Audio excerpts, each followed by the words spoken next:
네, 여러분들 안녕하세요. 이제 드디어 연세대와 고려대 2025년도가 모두가 끝났습니다.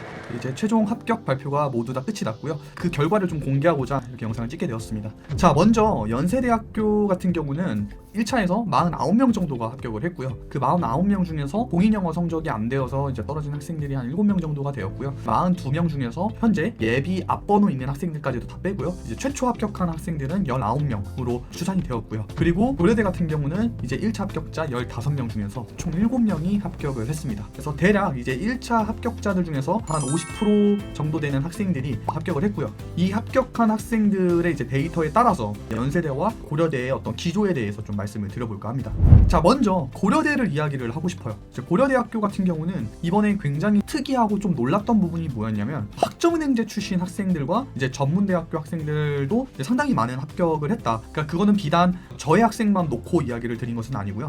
저와 상관이 없는 타 학생들 중에서 이 합격을 한 어떤 소식들도 전해 들어보면은 학은대 출신 학생들도 굉장히 많은 합격을 했다. 그래서 지금 현재 제 소속 학생이었던 학생들 중에서 한 3명 정도가 학점은행제 출신이었고요. 이 학점은행제 출신 중에서도 순수 학은제 출신도 좀 있었다라는 것들이 저한테는 이제 굉장히 좀 감회가 새로운 그런 결과라고 보실 수가 있을 것 같습니다. 자, 그렇다면 이런 결과가 나온 이유가 어떤 거냐라는 것들을 좀 이야기를 드리고 싶어요. 자, 먼저 제가 이제 서류 부분에 대해서 연고대 편입에서 상당히 좀 중요한 맥락이 있다, 메커니즘이 있다라고 말씀을 드렸는데, 이번에 2025년도에 고려대학교 같은 경우는 1차에서 원래는 논술과 그리고 서류를 동시에 같이 봤는데 2025년도를 대비하는 이번 연도부터 논술 100%로 1차 합격생을 추리고 2차에서 서류와 면접을 추가로 보는 형태로 바뀌었습니다. 그래서 그 부분에 대해서 좀 이야기를 드리고 싶은데, 논술에서 100%로 뽑겠다라고 하는 거는 당연히 논술의 중요성이 높아졌다라고 볼 수밖에 없고요. 그리고 이제 서류 중에서도 상대적으로 많은 학생들이 서류에서 소위 우리가 말하는 중경외시 라인 위 라인으로 포진되어 있는 학생들이 상당히 많았던 것으로 파악이 되는데, 그 중에서도 학점은행제 출신 학생들 중에서도 학점이 사실 3.5 미만인 학생들도 합격을 했거든요. 그런 어떤 결과값을 보았을 때 우리가 논술에 대한 중요성이 작년과 재작년에 비해서는 상당히 더 높아졌다라고 이야기를 할 수 있을 것 같습니다. 그래서 제가 이제 기존에 말씀드렸던 서류에 대한 어떤 부분도 중요하게 봐야 된다라고 하는 내용을 오해하지 않으셨으면 좋겠는 게, 절대로 논술이 중요하지 않고 서류만 중요하기 때문에 서류를 더 강화시켜야 된다 이런 의미로서 말씀을 드린 것은 아니고, 논술도 중요하지만 서류도 그만큼 중요하게 봐야 한다라는 이야기를 같이 강조를 드리고 싶었어요. 그래서 논술뿐만 아니라 서류도 좀 중요하게 준비를 하자라는 취지에서 말씀을 드렸는데,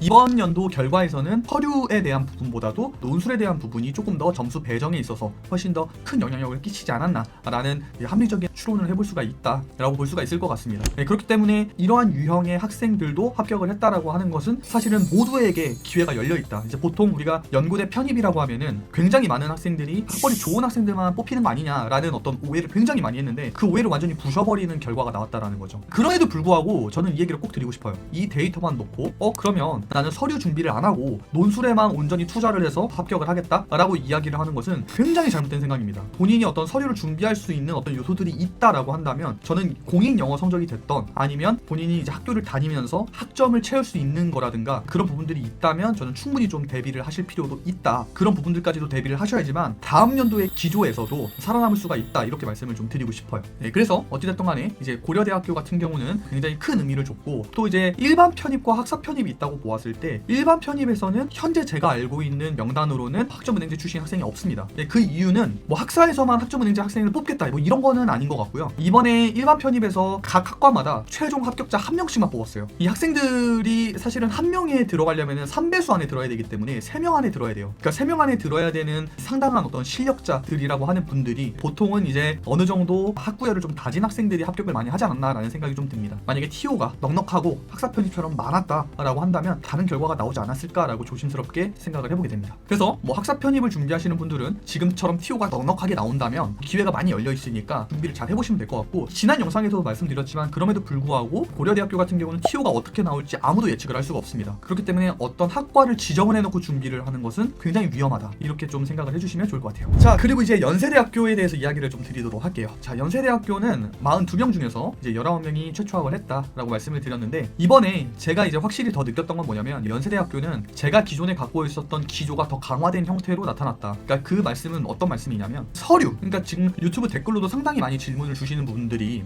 저 여기 학과 지원했는데 저 합격할 만한가요? 라는 질문들을 많이 해요. 그때마다 대댓글을 어떻게 다냐면 그거 하나로만 판단할 수 없습니다. 제가 성적 증명서상으로 그냥 단순히 본인이 어느 학과 나왔고 학점이 얼마입니다 이것만 보고 판단할 수는 없고, 제가 성적 증명서상에 어떤 수업들을 들었는지 그런 것들을 전반적으로 판단을 해야지만 그 가능성과 예측을 한번 해볼 수가 있다라고 말씀을 드렸어요. 그 말씀을 드린 요소가 정확하게 나오는데요. 기존에 본인이 전적대학교에서 어떤 수업들을 들어왔는지가 너무 중요하다는 거예요. 그런 성적 증명서상의 수업들의 내용을 상당히 많이 중요하게 보는구나 라는 것들이 여실히 느껴졌고, 거기에 또 플러스로 연세대와 고려대는 특히나 영어 강의로 진행되는 수업들이 상당히 많기 때문에 본인이 이제 영어 수업들을 좀 어느 정도 들어왔느냐, 막무가내로 영어 수업을 막 듣는 것이 아니고요, 성적 증명서상에 표기되는 어떤 요소상 영어라는 어떤 성적들이 들어갔는지, 그리고 그 수업이 본인이 지원하고자 하는 전공과 연관성이 있는지에 대한 판단을 굉장히 더 면밀하게 하는구나 라는 것들이 느껴졌습니다. 그런 것들을 보면은 이제 어떤 학생들은 동일계를 더 선호하는 거 아니냐라고 이야기를 하실 것 같아요. 근데 그런 동일계 선호라는 이야기에서만 이야기를 드린 것은 아니에요. 왜냐면 한국교육학과가 사회학과에 합격하기도 하고 경영학과 학생이 사회학과에 합격하기도 합니다. 이제 그 이유는 그 학생들이 수업을 들었던 내용 중에서 지원하는 학과와 연관된 수업들을 들었느냐가 굉장히 중요하다는 거예요. 내가 사회학과를 들어간다고 해서 사회학 개론 수업을 들었다거나 사회학 원론 수업을 들었다거나 단순히 이렇게만 판단할 수는 없고요. 사회학 중에서도 연세대학교에서 중요하게 이야기하는 디테일한 어떤 사회학 세부 과목들이 있어요. 예를 든다고 하면은 네트워크 이론이라고 하던가 아니면은 뭐 정치사회학, 문화사회학, 이런 각 학교마다 중요하게 보는 사회학적 세부 과목들이 있다라는 거죠. 그 분야와 연관된 어떤 수업들을 들어왔는지가 상당히 중요하다라는 거예요. 그래서 그런 부분들이 좀 더 강화된 어떤 요소들을 좀 보이고 있다라고 저는 개인적으로 이런 데이터 분석을 할 때 파악을 하게 되었습니다. 오늘도 이렇게 합격자들에 대한 이야기들을 좀 드리면서 2026학년도 대비를 하실 때 좀 도움이 되라고 말씀을 드렸지만, 제가 매번 이런 합격자 관련된 이야기를 드릴 때 똑같이 말씀을 드리는 거지만 대도전 하시는 분들에게는 전방위적으로 제가 도움을 드릴 수 있는 부분들은 다 도움을 드리고 싶어요. 최우선으로 도움을 드리고 싶으니까 혹시라도 좀 아쉬운 결과를 얻으신 분들 같은 경우는 편하게 연락을 주시면 좋을 것 같습니다. 그러면 오늘은 여기까지 영상 찍도록 하겠습니다.